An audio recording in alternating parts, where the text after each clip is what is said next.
it's my turn to give the president report. So first of all, I want to thank you all to join us today to celebrate the agency's 65th achievement over last year. My work with KW Counseling initially stemmed from Stephen Covey's 90-10 principle, which resonates strongly with my life and how I choose to approach it. The basis of the principle essentially divides life into two portions, 90% of which happens to you, and you can make the decision on how to react, and 10% of which is ultimately out of your control. Although life itself is unpredictable, one takes comfort in the idea that you can control how you perceive life events and how you choose to react. The classic example is this.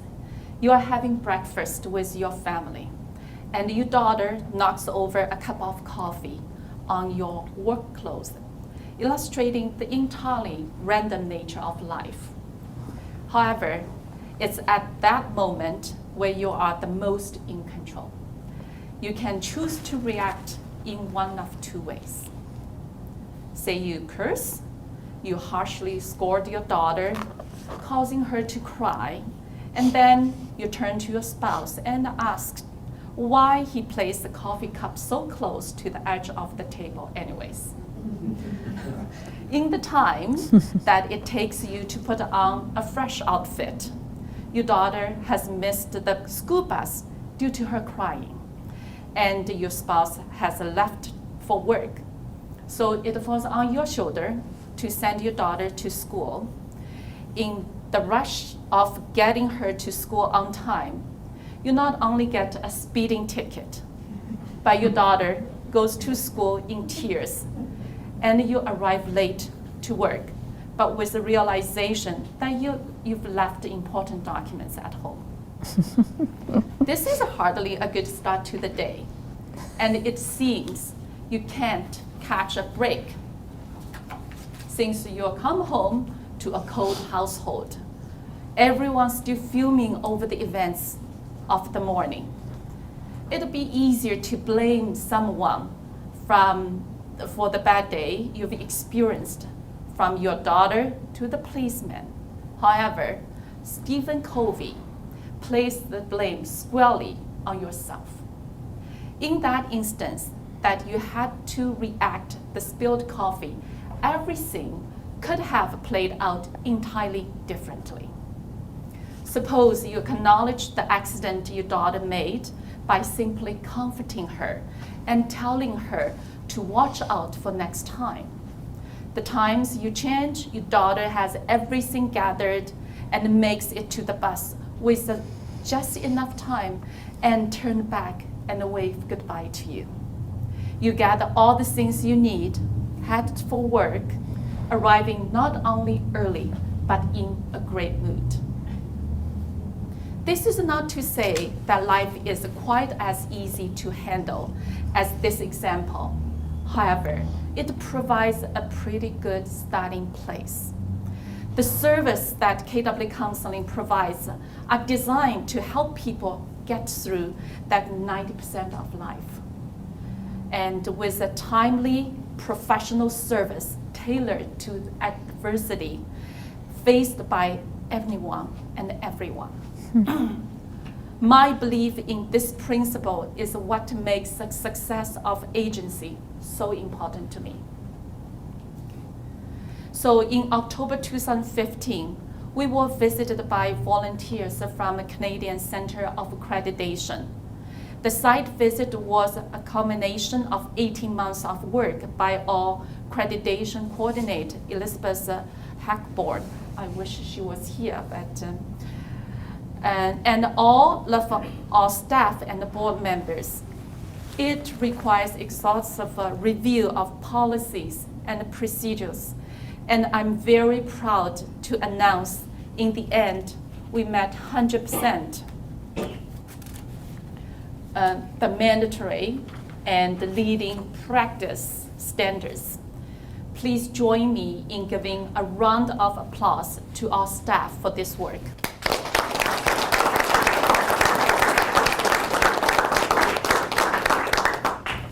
As you know, our staff and the board of directors excel at meeting challenges like the accreditation process, but they also demonstrate excellence in their everyday work.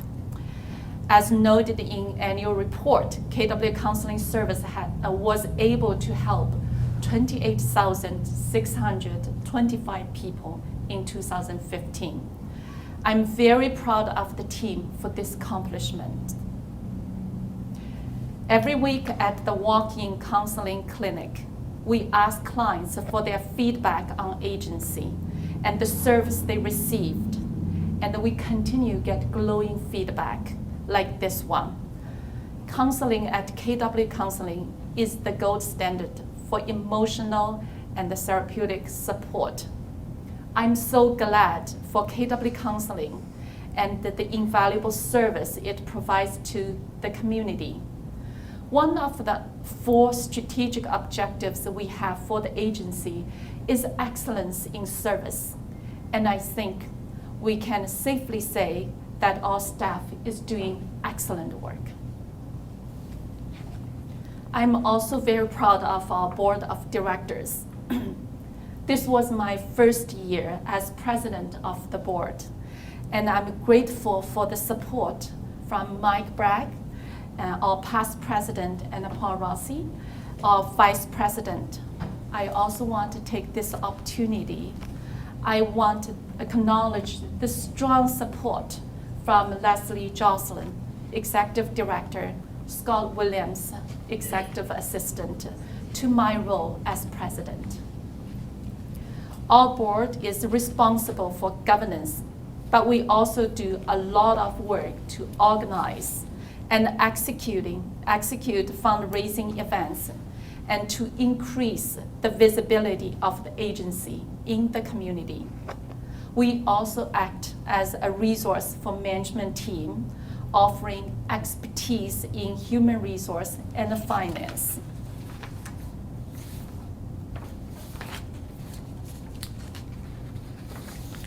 I think we have a very strong team, and I look forward to continuing to work with team as we head into next year. As you look through the annual report, you will see we have focused on some really unique programs and service that are offered here at KW Counseling Service. Whether it's a community outreach program, Tempertaming Together, or OK to Be Me. All of these services were focused on making positive change in the lives of individuals and the communities, and the families in our community. As we say, change is always possible when relationships are enhanced.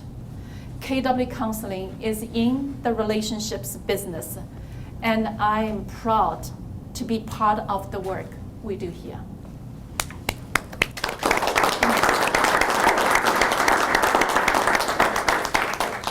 So another of our 4 strategic objectives is the stability in finance.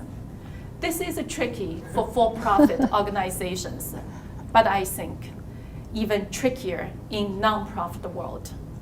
We continue to be challenged to find sustainable funding that will allow us to continue all of our work.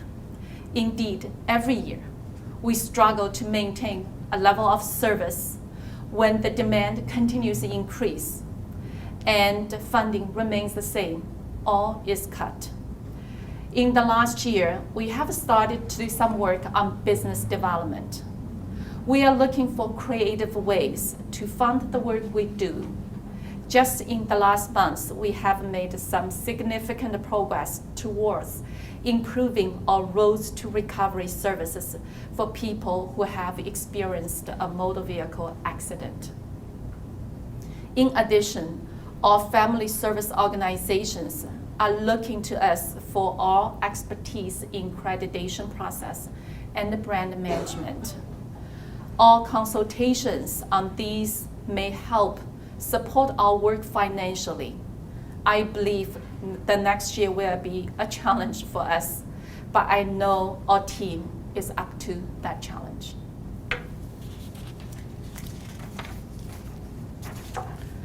I would personally like to thank all the program funders and sponsors who have supported our work over the past year. I'm glad to see some of them have even joined us today. You can find more information about these funders and the work they enable us to do in the annual report or on our website.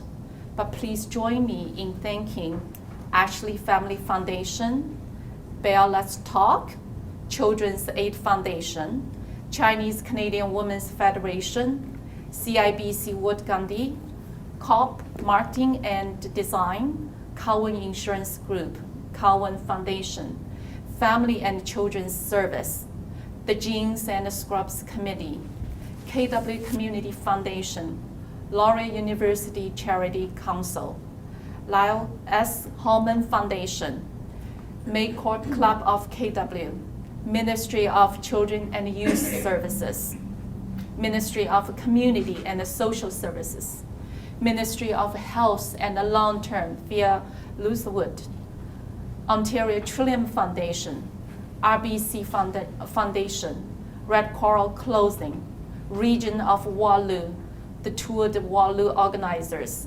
United Way of KW and areas, and the Waterloo Region Record.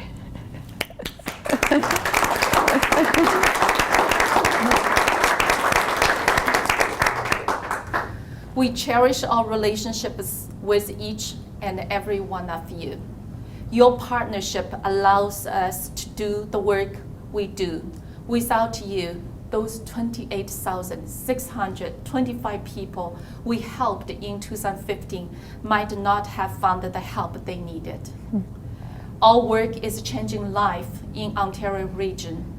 Thank you for helping us celebrating change.